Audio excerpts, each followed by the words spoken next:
Hello, ladies and gentlemen, my name is Kurt, and welcome back to Farlands or Bust. Woof. Woof indeed, Wolfie. Episode 401. I appear to have made a creeper attracting device with the four... Oh, yes, I have indeed. Good gravy. Hey, guy. How's it going? You're kind of close to Wolfie. I'm not a big fan of that situation. Alright, note to self. Arranging 4 pistons with extended 4 pistons arranged in the cardinal directions. And then placing red wool on them apparently is a mating call for the creepers. It would seem to be. So let's... I want to first get away from Wolfie, because I don't want... Okay, run. Yeah, they don't have the advanced pathfinding, so they'll just run towards me, but, here we go. Oh my gosh, look at them all! What? Whoa! Whoa! Alright, everybody calm down now. Everybody calm down. That guy's happy. Ba-boom! Ow! Ow! Oh, that actually didn't hurt me at all. Take that! Take that to the bank! And deposit it in a reasonably, you know, APR certificate of deposit. Whew, alright. We haven't had a creeper blast in a while. Creeper blast! Whew, that was fun. That was fun indeed. So, let's block off this pathway to secure the hidey hole and grab Wolfie. That was exciting, was it not? It was not, apparently, according to Wolfie.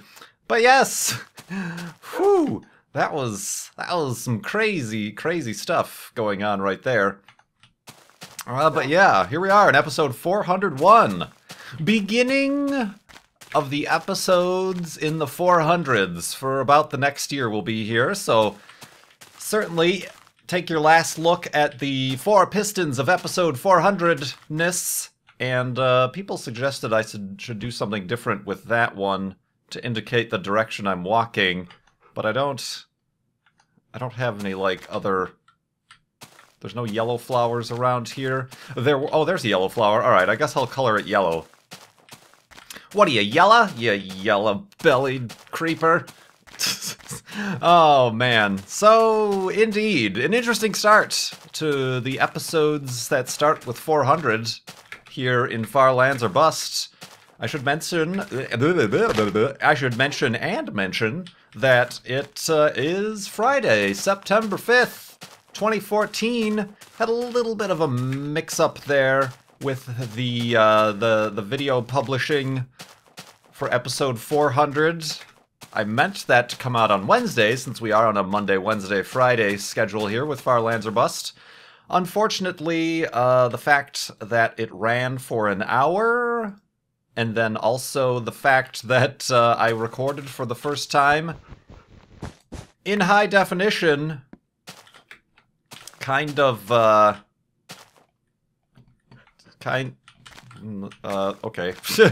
I don't know what to do with this spare red wool. It seems important enough to place somewhere, but not important enough to really make a big deal out of it. There we go. How are we for inventory? Okay. Got our compass out. And we've got our 4 diamonds. I should make a pick. And a shovel. And I'm gonna troll you guys forever with that one. But yeah, I had a little bit of a problem. We're still attempting. I'm gonna see how today it works with the standard 3-day long episode. But yeah, that took like 2.5 hours to render with my computer out to 1080p. I've always been slightly hesitant to do Minecraft in 1080p. It doesn't seem entirely necessary, but eventually in the next month or so, I am going to be constructing the secondary recording PC of amazingness that maybe will, you know, because when I was when I was rendering that video, I couldn't do anything on my computer, this computer. So hopefully maybe the long rendering times will be a little bit less of an impact. Also, it will, you know, the fact that I record Minecraft, or recorded in the past tense, Minecraft in 720p meant I had to render those videos separately. Like, I couldn't just render them all at the same time as I was rendering, like spin tires or grid or other content that I do in 1080p. Now I might be able to do a big a lump sum of rendering at the same time. Wolfie agrees. So we'll see about that, and hopefully this video gets up on time today, Friday, like I said, September 5th. Let me remind everybody again, if you didn't stick around for the end of the episode, how could you not have watched an hour-long episode of Far Lands or Bust through to the finish, I say. But at the end I announced I was planning on doing I still am, sorry, that was poor word selection, but we're planning on doing a celebratory mini Mindcrack marathon live stream tomorrow for the milestone that we reached. We raised $11,739 before we reached episode 400, and we're actually currently up to $11,916.50 for Child's Play charity over at farlandsorbust.com. Whew, that was all the breath I had in my lungs. Careful, Wolfie! And yeah, we're up to that amount, having raised that much for Child's Play charity this season of Far Lands or Bust, and because we reached that goal that I set forth, we're doing a live stream mini Mindcrack marathon tomorrow, starting at noon, 12 noon Eastern time, which is 4 p.m. UTC, and or 1600, 12, 13, 14, 15, 16, yeah, 1600 UTC if you are on Zulu time, and we're going to be doing a live stream for 4 hours, and we are going to join live on screen on Twitch. I'm going to join the Mindcrack server for the first time. I'm not testing things out beforehand. I want to join live on stream because I'm really, you know, there's been a lot has been built up around the spawn area. I'm wondering where, you know, I might be. I'm the first person in a long time to be joining the server for the first time. Like, I don't exist, so it'll be interesting to see where I spawn. I pray and hope that perhaps the guys and gal have organized some sort of spawning platform. That would be nice, but I doubt it. It's probably in some sort of fountain or something like that. Something completely unorganized and unplanned, but yeah, we're gonna be doing that, and I'm looking to stream the entire 4 hours on the Mindcrack server, getting myself set up for the first time, also in Minecraft 1.8. Whoa, you know, there's always the chance that something IRL could interrupt. I hope not, but I just want to make that clear. There could be a very slim chance that I need to not be available for the time I have allotted for this live stream. Just want to let everybody know, it's certainly not the case right now. There's also a chance there, because 1.8 is a new release, I have been keeping an eye on the chat, and there are some strange issues some players are experiencing in 1.8, the full release on the Mindcrack server. Hopefully, being as, you know, perhaps I will be immune to these things because I am actually joining the server for the first time in 1.8, so there's no holdovers from the previous snapshots. Wolfie, there he is. Whoop. How you doing on health? Not bad. So yeah, looking forward to that. Like I said, 12 noon Eastern time. That's 11 a.m. Central time, 9 a.m. Pacific time. I know, kind of early, but it's a Saturday. It's a Saturday live stream. Saturday live stream, everybody. And we're going to be doing that, so look forward to that. I'll post a reminder video tomorrow as well.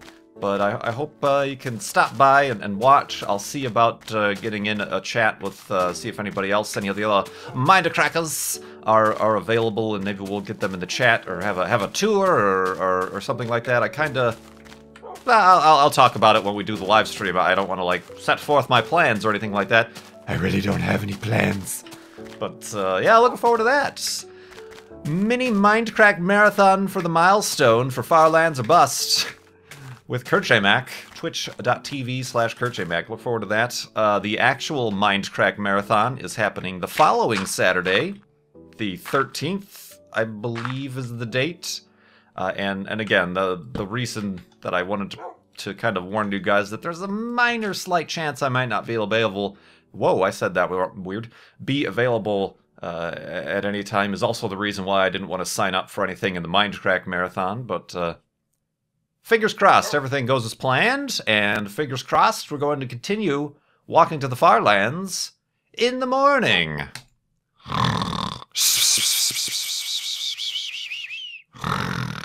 And awakeness. I never got a... Did I ever get a... I never got a screenshot with the, oh, what a noob. With the 400th episode thing, did I? No, especially with the yellow thing. Oh well, it's kind of the, you know, it's kind of one of the things I like about Far Lands or Bust, is that we see things, and we continue walking, and we will never see them again. Oh well. I could go back, but why would I want to do that? It's kind of like one of those things. Okay, episode 400, as we get down and down and down and further along with the episodes here, people are going to look back on episode 400, and it's really not going to be that big a deal. You know, we're going to get up to episode 500, episode 1000. Consider that. That's when I'm going to regret not leaving 4 digits in my episode numbering. It's gonna mess up my organization by file name in my Windows Explorer for the backups of all the videos, but yeah, it's kind of crazy. So yeah, we're continuing on here. I do appreciate everybody who checked out and was patient enough to wait for episode 400 to come out on that Thursday. What is happening? I feel... Can I not hear my voice? Am I recording? I'm recording. Okay. I like my... Water.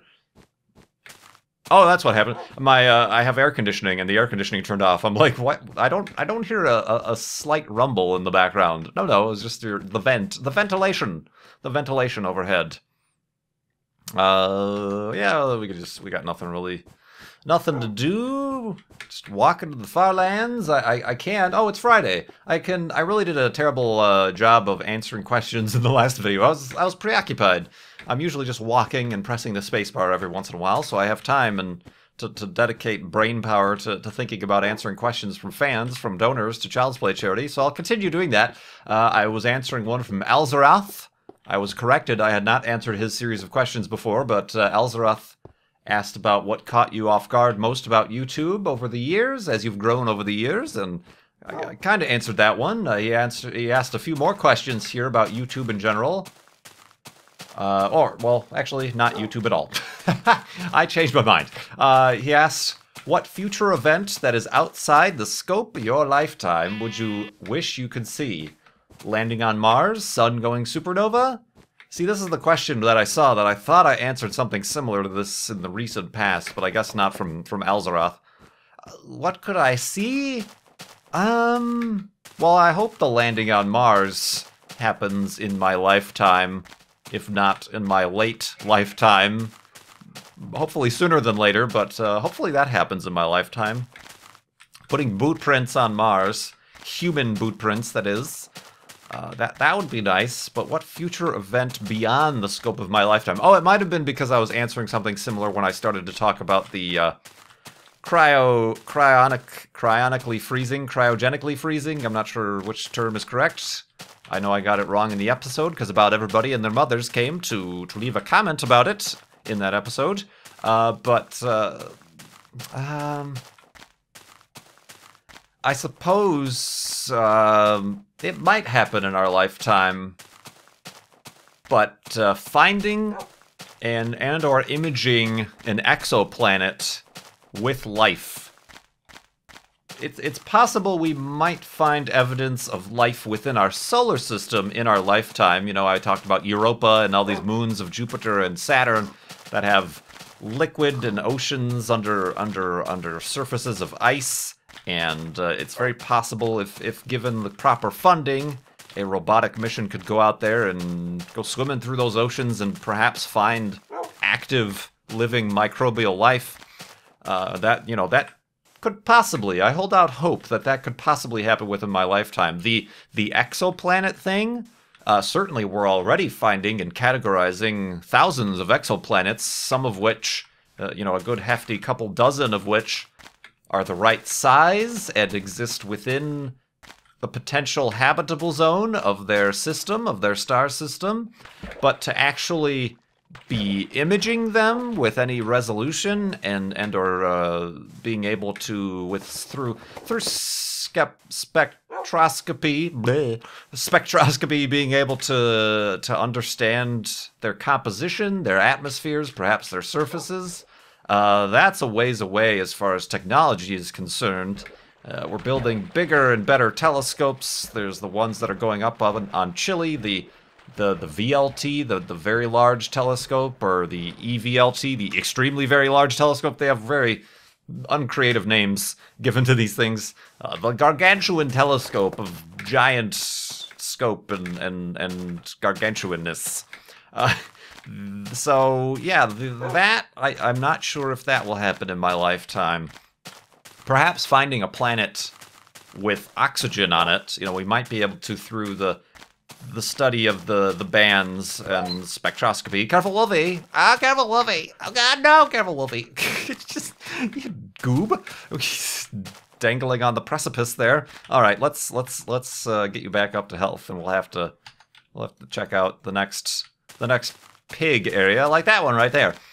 But yeah, that might happen in our lifetime. Being able to find another Earth-ish mass planet and being able to study its atmosphere and see, there's oxygen in this atmosphere and whatnot, and being able to surmise the possibility, the likelihood for an Earth-like situation and perhaps life, but actually determining life, actually conclusively saying there is life there, and perhaps intelligent life is another story entirely. And I don't know, maybe something happening outside of my lifetime would be making contact with intelligent life. That we got SETI trying to work on that now, despite lack of funding, and it might come down to, it's one of those things. It's not so much about the technology, it's about the time. Say we find a planet that has oxygen and is like, Earth mass and Earth size and in the habitable zone, and I don't know how we would determine has land, or perhaps, just perhaps somebody builds a gigantic telescope and you can actually image the planet with enough resolution to see that, there's actually, we could see vegetation or even, life there. Okay, let's try to contact that life. Sending the signal out there is going to take hundreds of years, depending on how close this exoplanet is. So simply being able to send a signal in that direction with the anticipation of receiving a signal in return would be just a matter of time in and of itself. So yeah, I suppose just put all those things together, and let's say that's for the answer to that question. Final question from Alzeroth. The final question. He can ask no more questions. You are done, sir. Just kidding. Your coffee... Oh, this is like a riddle. He's a riddler. Your coffee has become room temperature. What do you do? What do you do? A, drink it as it is. B, add ice to chill it. C, reheat it. I'll go with drink it as it is. I'm not much of an iced coffee. I don't know that I've even ever had iced coffee. No on the iced coffee. And reheating it, you should throw it out before you reheat it. Reheating coffee in the microwave or anywhere you're actually rebrewing the coffee that's already in there. So you're basically scorching the coffee. And that's a no-no. I know everybody and their mother does it at the old office. You have your mug of coffee in a meeting, and you have to talk, and it gets cold, so you reheat it in the office microwave, and oh, it's fine. It's fine. But as somebody who has a bit of a stick up their nose about the quality of the coffee they drink, I would not do such a thing as this. Yeah, it was actually last week or something like that. I have my coffee in the morning, and I'm looking through stuff on my on YouTube or on my computer to see things have uploaded overnight or rendered or whatever. And like last week, I drank my coffee and I was like, oh, okay, blah blah blah, and I was doing my stuff and finishing up before I finished getting ready for the day. And then I looked down, I'm like, oh my gosh, I didn't drink my third cup of coffee. It's sitting here. It was kind of like a nice surprise. It was kind of, I must have thought, oh, I wish I had more coffee, and I was looking for a sip of coffee that was left, and there's a whole mug here, but it's gotten a little bit tepid. But I still drank it because it was still decent, and I still had that urge for, I wish I had more coffee, and bling, there was more coffee. So, yeah, never reheat your coffee. I mean, I suppose if you're drinking Folgers Crystals or whatever other cheap flavor of coffee, whoa, that was dramatic. I kind of expected that to happen, but let's get out of this minefield of cacti for Wolfie's sake. And then we'll sleep and we'll answer somebody else's questions who left a donation for Child's Play charity in the morning here. Beep, bop, boop. Beepity boppity. Oh, excuse me. Excuse me. There we go. Nope, that's not right. There we go. That's right. And the bed. Woof. Oh, I was like, where's Wolfie? He's on my bed.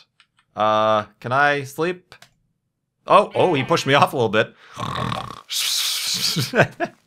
Sorry, I just had the image, for some reason, of myself and Wolfie in the same bed, and him stealing all the covers and pushing me off the edge of the bed. It's kind of a weird image. Oh, classic. All right, so we have another question. I kind of organized them about YouTube here. From Mike. What is the most rewarding aspect about having YouTube as a career?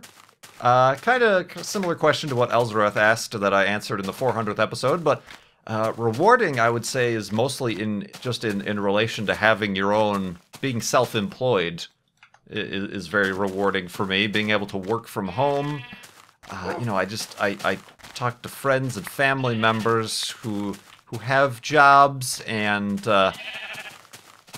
you know, and there are some good jobs out there, and you have good bosses and stuff like that, but just having a boss or like management, or I know people who are in management, and having to oversee other people, the office atmosphere, you know, getting a paycheck and negotiating salaries and benefits and stuff like that really just doesn't appeal to me. I am incredibly simple in my you know, in just the way I work. I try not to complicate things too much, and it just seems like that sort of stuff complicate. On the flip side, there is a simple side to it in that you don't have to do your own taxes. Oh gosh, I have to do the quarterly taxes. Dang it! Oh, and yeah, the quarterly taxes are due on the 15th of this month for the third quarter, and that's a chunk of change out the window. And so yeah, there is I suppose the social aspect of it is simple for me, but the business aspect, you really have to know your stuff. So there's that. So yeah, in being self-employed, I'd say those are some of the benefits right there. YouTube in general, I think, is meeting just all the people in that sort of office environment, unless your job entailed travel, which even sometimes, even if you are traveling, you're traveling with your supervisor or the same people you work with anyway, so you're not really meeting new people there. But being able to work, you know, with people across the globe, you know, we did speedrunners, recorded more speedrunners, working with Milby and MC Gamer, and doing stuff like the racing games with Beef, and seeing now he's posting vlogs to his channel while he's from Portugal, but he's in Portugal visiting family and stuff like that. You know, seeing seeing these wide swaths of different backgrounds, and then being able to say I know these people, and through YouTube, without YouTube this would never have happened. Working in an office in the area you grew up in, you're it's a little bit there's a bit of not monotony. What's the word I'm looking for? When everybody's the same, not monogamy either. Just everybody kind of has a similar background or experience. Say you grow up in the Chicagoland area, with some variables. You have very similar very similar experiences. So there's really not much variety you can bring to the table. And I enjoy that variety. I'm trying to find a good spot to get a picture. Oh, this is a good picture time. Wolfie, be careful, but come up here and have a seat. It's time to collect more postcards. Yep, no, up here. Right there, yep. Come on. Come on. Shimon. Oh, no, not up there. Good gravy. Right up. Oh, dang you. How about over here? Yep, jump, jump, jump, jump. Oh, no, over here. Okay, well, you are incorrigible. Jump. Oh, you boob. You boob. Push me off the bed. How dare you? What if I jump up here? No? Nothing? You noodle. Hey. Yep, up. There we go. All right. Gotta figure it out. That was well worth the expense, was it not?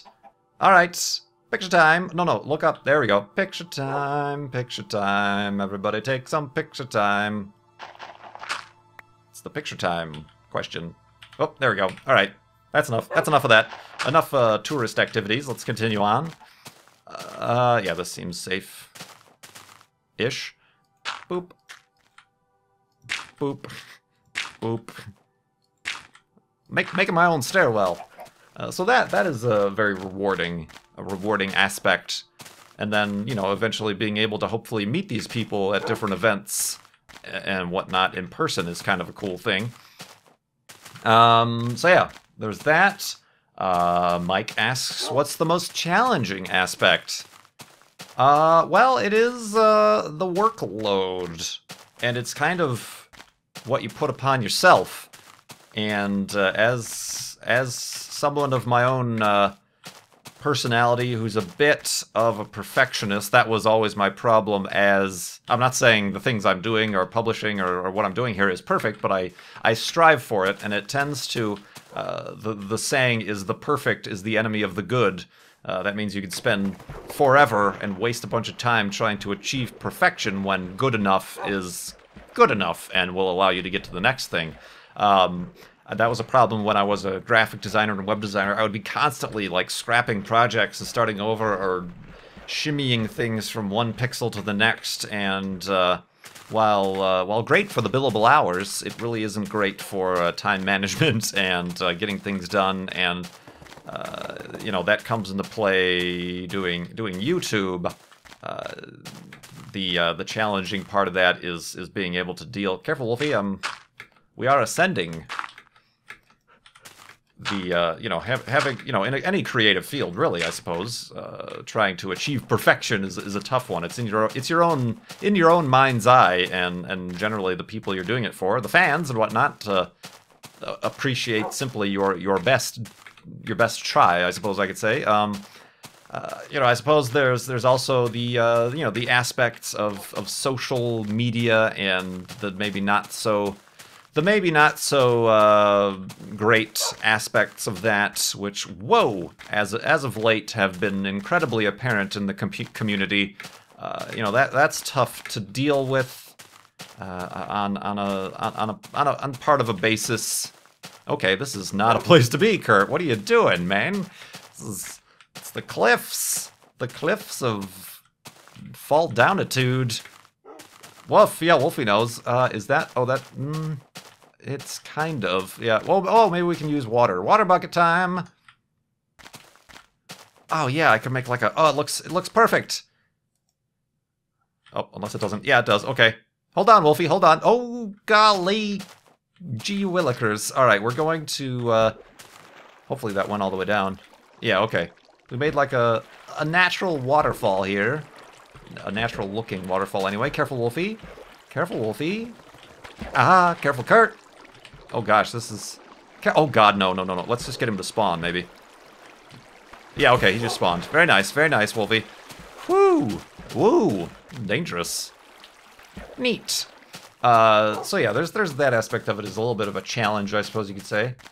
If you could change anything about YouTube, what would it be? Well, I have a lot of ideas, and you've heard them many times. Whether or not it be about the content ID, the comment system, and even recently, ooh, the big recent news is, watch out everybody, PewDiePie has disabled his comments in the biggest YouTube channel on YouTube has disabled comments.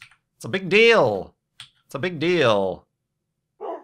Wolfie even thinks it's a big deal. Yeah, there we go. All right. And it is just a terrible system. It was pretty bad. It was pretty bad to begin with, but then they infused and forced the Google Plus onto us, and now it's all ranked by top comment, which really just means most annoying comment. You know, it's really just a terrible system. And the problem, this is an idea I had in the shower. Yeah, well, this is an idea I had in the shower that I can actually share with the public. Yeah. The thing I noticed, YouTube is kind of the head, like I mentioned before a little bit ago, a couple months ago, the president of the Google Plus, who was really behind everything, recently resigned, and now Google Plus is kind of slowly being taken out of many of the products. It's really a shame that Google thought they had to create competition, a social network to compete with Facebook and Twitter and, you know, those social network platforms, when right under their nose, they already had an amazing, a functional, a fully, you know, a very popular and very successful social network. It was called YouTube. You know, everybody had their own page about themselves, even if they didn't post videos. Everybody had a profile. You know, you could friend people, you could message people. Obviously, you could share videos.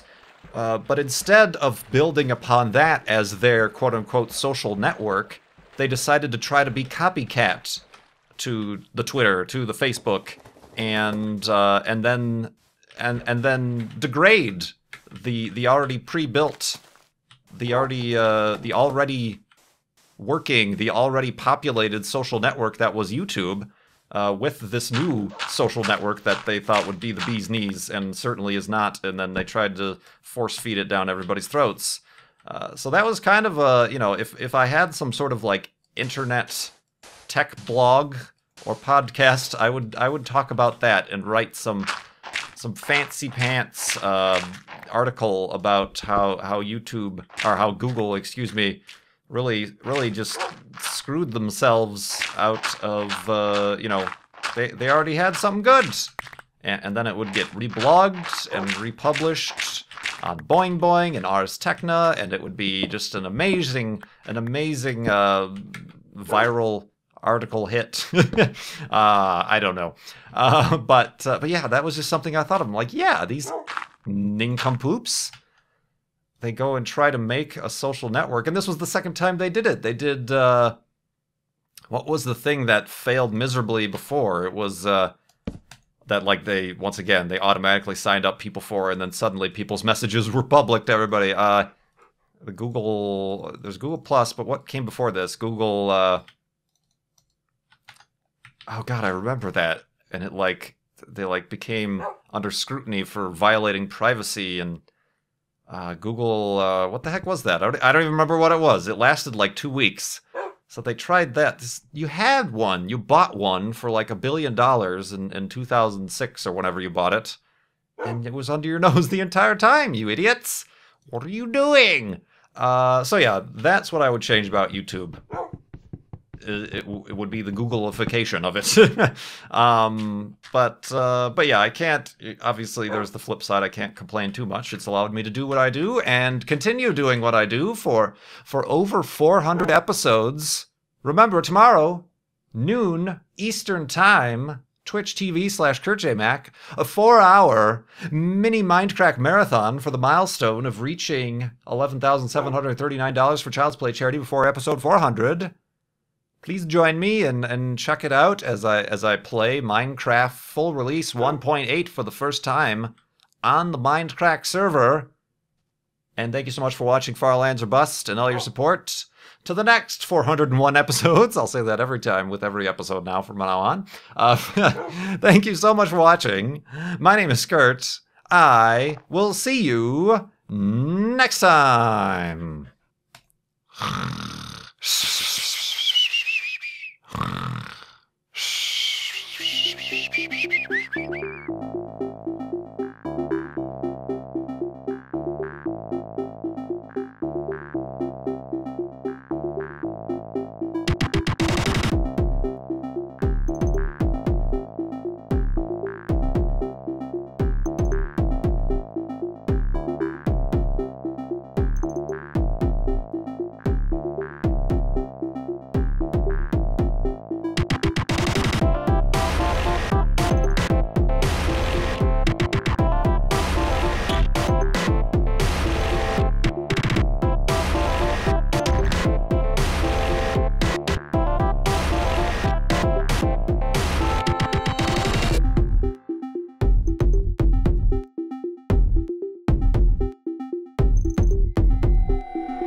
Come on. Come on. Shimon!